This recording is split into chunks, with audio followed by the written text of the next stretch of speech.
Hello students, good morning. Hope you all are fit and fine at your homes. सबसे पहले मैं आपसे sorry बोलना चाहूँगी कि पिछले 2 दिन से हमारी क्लास एक अच्छे वे में नहीं चली। वो लगा सकते हो मेरी तबीयत ख़राब होने की वजह से मैं आपके रेगुलर क्लासेस 2 डेज से नहीं ले पाई।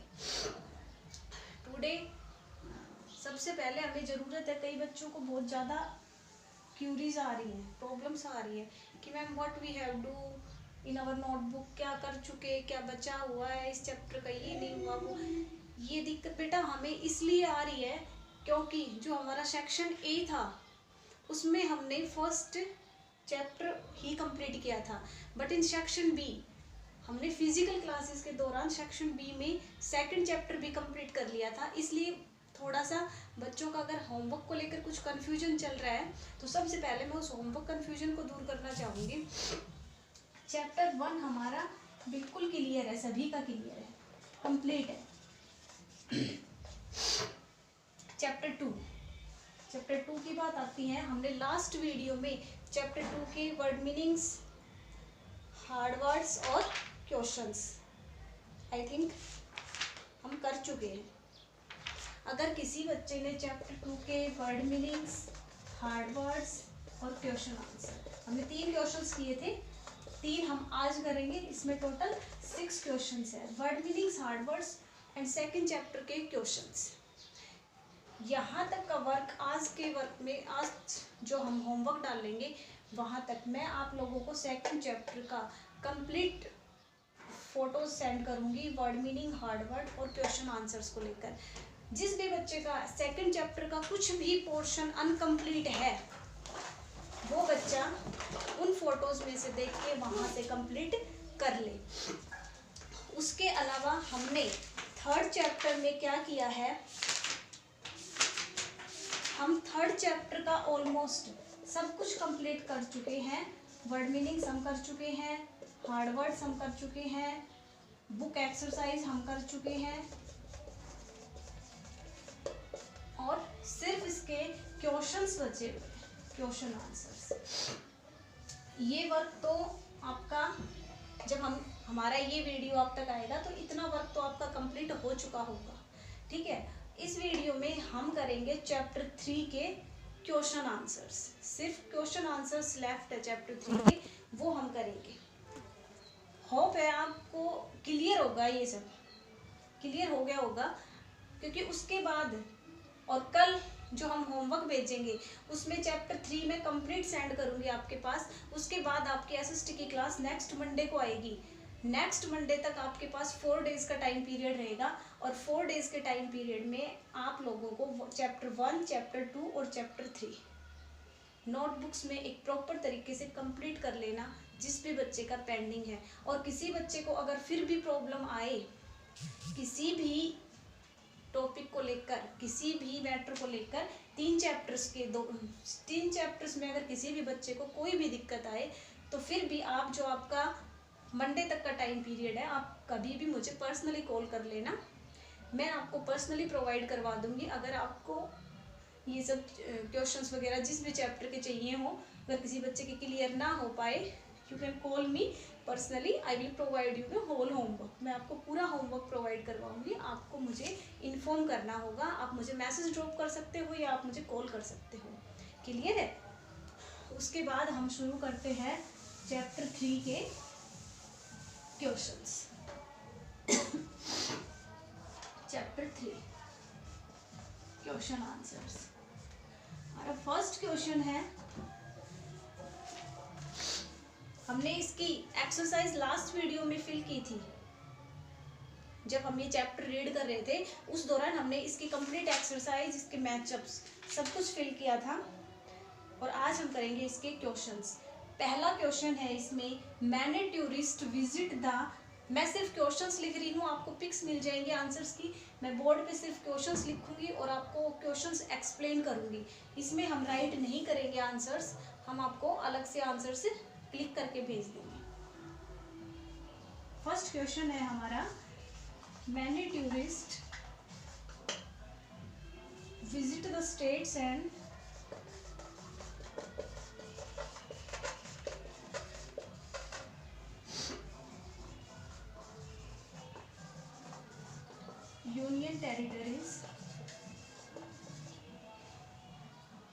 in the northern mountains.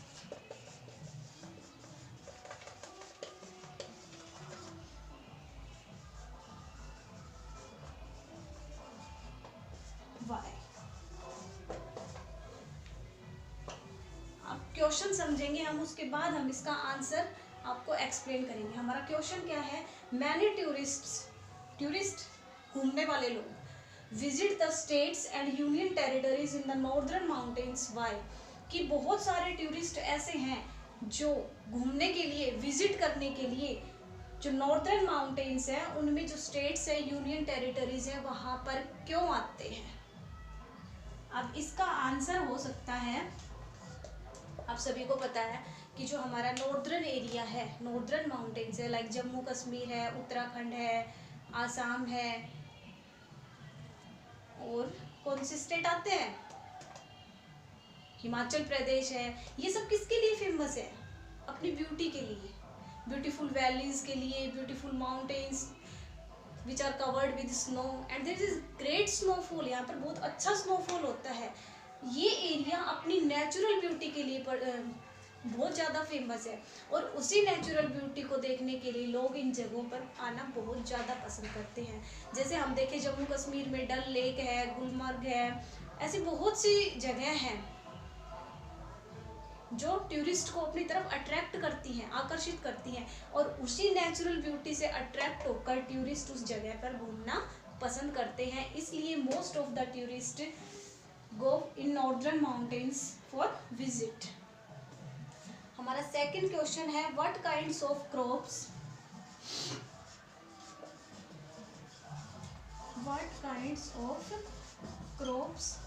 Are grown in the northern mountains?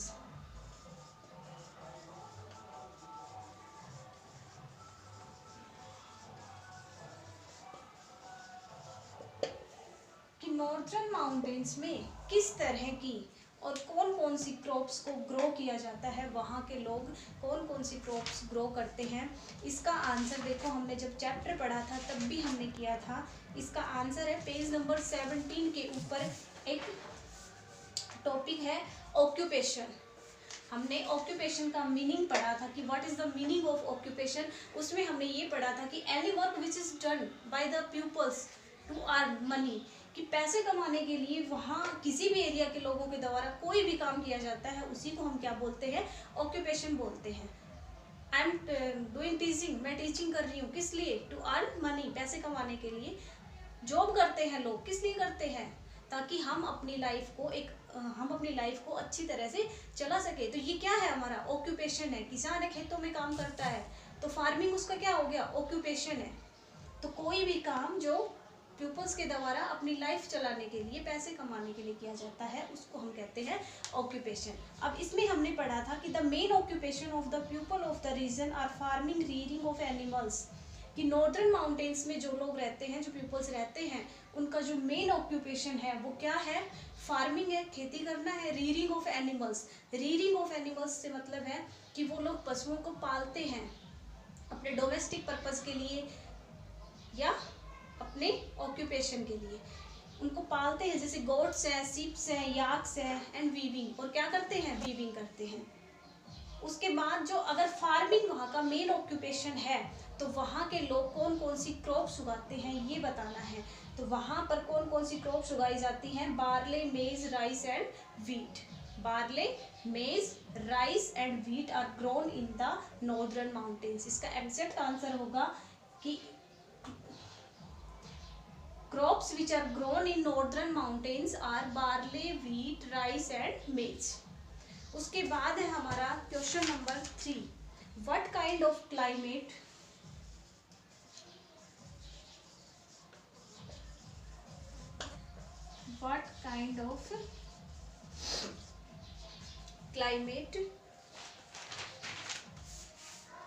do the states in the northern mountains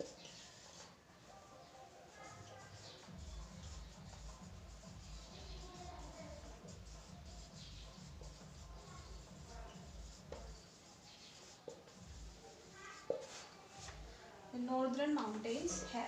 कि जो नॉर्दर्न माउंटेन्स हैं उनका जो क्लाइमेट है वो कैसा होता है, ये बताना है हमें कि वहाँ का जो वातावरण है वो कैसा है।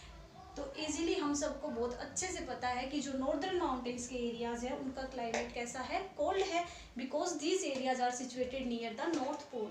ये एरियाज नॉर्थ पोल के पास है, और पोल्स के पास जो एरियाज होते हैं, जो स्टेट्स हैं, जो कंट्रीज हैं, नॉर्थ पोल के आसपास जितने भी स्टेट्स हैं, जितनी भी कंट्रीज हैं, उन सब का क्लाइमेट वेरी कोल्ड। और जहाँ का क्लाइमेट बहुत ज़्यादा ठंडा होगा, वेरी कोल्ड होगा, वहाँ पर विंटर्स में क्या होगा, स्नोफॉल होगा। तो इसमें हम लिख सकते हैं कि the climate of the northern mountains is very cold and it cause snowfall in the winters. Winters में क्या होता है, स्नोफॉल होता है यहाँ पर। उसके बाद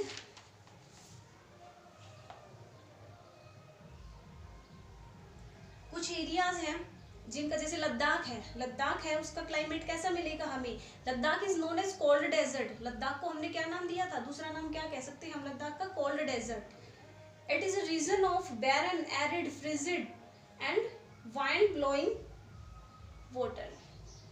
तो लास्ट में हम इसका आंसर ये बता सकते हैं कि the climate of northern mountains is very cold and it cause snowfall in the winters, and the area like Ladakh has a cold climate, but these are known as the cold deserts. There is no vegetation, no crops, no food plants, there is nothing. This is cold desert. उसके बाद हमारा question number 4, what are the traditional dresses of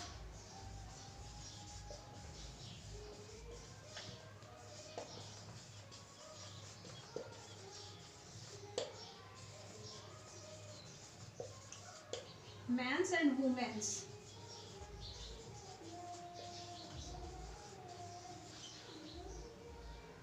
of Himachal Pradesh.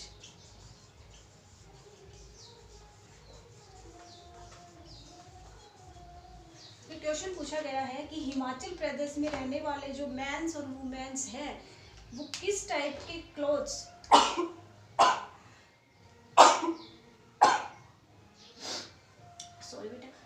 कि हिमाचल प्रदेश में रहने वाले लोगों का जो ड्रेसिंग्स है, ट्रेडिशनल ड्रेसेस है, वो कौन कौन सी है, वहाँ के लोग कैसे कपड़े पहनते हैं, गर्मी में कैसे कपड़े पहनते हैं, सर्दी में कैसे कपड़े पहनते हैं, ये सब पढ़ना है। इसके लिए आप इसका आंसर मिलेगा हमें कहाँ पर, open Himachal Pradesh, page number 17 के ऊपर टॉपिक दिया हुआ है हिमाचल प्रदेश। इसमें क्या था, Himachal Pradesh lies in the northern mountain south of the union territories of Jammu and Kashmir and Ladakh. Jammu Kashmir के साउथ डायरेक्शन में लाई करता है हिमाचल प्रदेश नॉर्दर्न माउंटेन्स में। Capital of Himachal Pradesh is Shimla, we all know very well. Himachal Pradesh is famous for beautiful places and valleys. Himachal Pradesh किसके लिए famous है, tourist places के लिए और अपनी ब्यूटीफुल वैलीज के लिए प्रसिद्ध है कि यहाँ की जो वैलीज है, घाटियाँ हैं, वो बहुत ज़्यादा अट्रैक्टिव है, ब्यूटीफुल है। उसके बाद इसमें आया कल्चर, हिमाचल प्रदेश में आया कल्चर। कल्चर में हम क्या पढ़ते हैं, हमने पहले भी जब चैप्टर पढ़ा था तो हमने डिस्कस किया था कि कल्चर में हम क्या पढ़ते हैं। कल्चर में हम वो चीज़ें पढ़ते हैं कि किस एरिया के बारे में हम पढ़ रहे हैं, उस एरिया के लोगों का खाना कैसा है, रहना कैसा है, कपड़े कैसे पहनते हैं, कौन से व्यवसाय करते हैं, ऑक्यूपेशन करते हैं, उनकी लैंग्वेज क्या है, उनकी फूड हैबिट्स क्या है, ये सब हम किस में पढ़ते हैं, वहाँ का डांस कौन सा है, म्यूजिक कौन सा है, ये सब चीज़ें हम कल्चर में पढ़ते हैं। तो हिमाचल प्रदेश के कल्चर में ही हमें इसका आंसर मिलेगा कि वहाँ के जो मैन और वुमेन्स है उनका ड्रेसिंग कैसा है, ट्रेडिशनल ड्रेसेस कैसी हैं। देखो, women wear kurta pyjama and scarf on the head. Womens क्या पहनती हैं, kurta pyjama and scarf on the head. Kurta पहनती है, पजामा पहनती है और अपने सर के ऊपर एक स्कार्फ, जिसको हम दुपट्टा बोल सकते हैं। एज ए स्कार्फ, वो दुपट्टे से साइज में छोटा होता है इसलिए उसको स्कार्फ बोला जाता है। They always wear band it on their hand, वो हमेशा उसको अपने सर पे बांध के रखते हैं। मैंस है वो कैसे कपड़े पहनते हैं, traditional dresses for man include loose coats. Loose coats means कि वो जो कोट्स पहनते हैं वो कैसे होते हैं, लूज। लूज मीन्स ढीला, ढीले कोट्स पहनते हैं। कॉल्ड चोलाज, और उनको क्या बोलते हैं, चोला। जो लूज कोट्स मेंस के द्वारा पहने जाते हैं, these are called cholas with churidar and embroider caps. और वो जो लॉन्ग कोट पहनते हैं उसके साथ वो क्या पहनते हैं, चूड़ीदार पजामा पहनते हैं एंड एम्ब्रॉयडर कैप्स, और कैप्स पहनते हैं, टोपी पहनते हैं जिनके ऊपर एम्ब्रॉयडरी की हुई होती है। एम्ब्रॉयडरी क्या होती है कि हाथों से किसी कपड़े के ऊपर पेंटिंग बनाना, धागे से कुछ वीविंग करना, वो सब एम्ब्रॉयडरी में आता है। तो उनकी जो कैप्स होती हैं, दीज आर एम्ब्रॉयडर्ड कैप्स। उसके बाद आता है हमारा last question, what is shikara, which state is famous for it. Question number 5 है, what is shikaras, which state is famous for it. कि शिकाराज क्या होते हैं और कौन सा स्टेट इनके लिए फेमस है। अब देखो शिकारा कहाँ मिल सकता है, पता होगा आपको, आपने चैप्टर रीड किया है तो आपको पता होना चाहिए कि शिकारा कहाँ मिलेगा। शिकारा क्या होती है, ए टाइप ऑफ बोट, एक बोट होती है जो हमें कहाँ मिलती है। इसके लिए आपको चैप्टर पढ़ना पड़ेगा। ठीक है, एक बोट होती है जिसमें लोग जो टूरिस्ट होते हैं या जो भी अनदर लोग होते हैं घूमने के लिए आते हैं, या वहाँ पर रहने वाले जो भी लोग हैं वो उसको घूमने के लिए यूज करते हैं। जो टाइप ऑफ बोट, आपके इसमें इसका डायग्राम नहीं, उसकी सॉरी उसकी पिक्चर नहीं दिखाई गई है कि शिकारा कैसा दिखता है, वरना आप समझ जाते पिक्चर देखने से ही कि शिकारा कैसे दिखते हैं। एक बोट के जैसा होता है।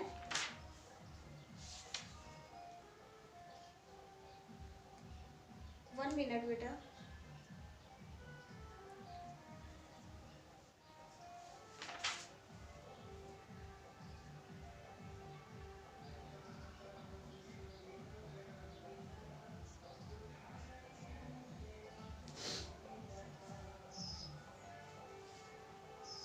है ना, यही है कि शिकारास क्या होते हैं, एक बोट टाइप व्हीकल होता है जिसको जो ओवर द वाटर, पानी के ऊपर से चलता है। और ये हमें कौन से एरियाज में मिलते हैं, जहाँ पर लेक्स ज़्यादा हो, लेक्स हो, रिवर्स हो, उनको क्रॉस करने के लिए लोग शिकाराज का यूज़ करते हैं। ये हमें नॉर्दर्न माउंटेन्स के जितने भी एरियाज हैं वहाँ पर देखने को मिल सकती हैं, पहाड़ी इलाकों में मिलती हैं हमें शिकाराज। ठीक है, अब होप कि आपको क्वेश्चंस क्लियर हो गए होंगे कि इन क्वेश्चंस का मतलब क्या है, इनमें हमें आंसर क्या देना है, इनका आंसर क्या हो सकता है, और इनके आंसर्स प्रॉपरली लिख के और इनके आंसर्स मैं आपको सेंड करूँगी। वो आंसर्स आपको अपनी फेयर नोटबुक में लिखने हैं। और बेटा मैं again I said to you that if you have any problem in chapter number 1, chapter number 2 and chapter number 3 related to word meanings, hard words, questions, book exercise, related to anything, you can call me or drop me a message. I will provided you the all material. मैं आपको सारा material provide करूँगी। आप मुझे message drop कर सकते हो या आप मुझे कॉल कर सकते हो कि ma'am I want this of this chapter, कि मुझे इस चैप्टर के वर्ड मीनिंग्स नहीं है मेरे पास क्वेश्चंस नहीं है। Okay, you have to inform me and I will provide you everything. Clear है हमारे क्वेश्चंस पाँचों, आपको पाँचों क्वेश्चंस करने हैं। उसके अलावा हमने इसकी एक्सरसाइज हम ऑलरेडी कंप्लीट कर चुके हैं। नेक्स्ट मंडे तक हमारे 3 चैप्टर्स कंप्लीट हो जाने चाहिए, उसके बाद हम अपना चैप्टर नंबर 4 शुरू करेंगे। Hope I am clear.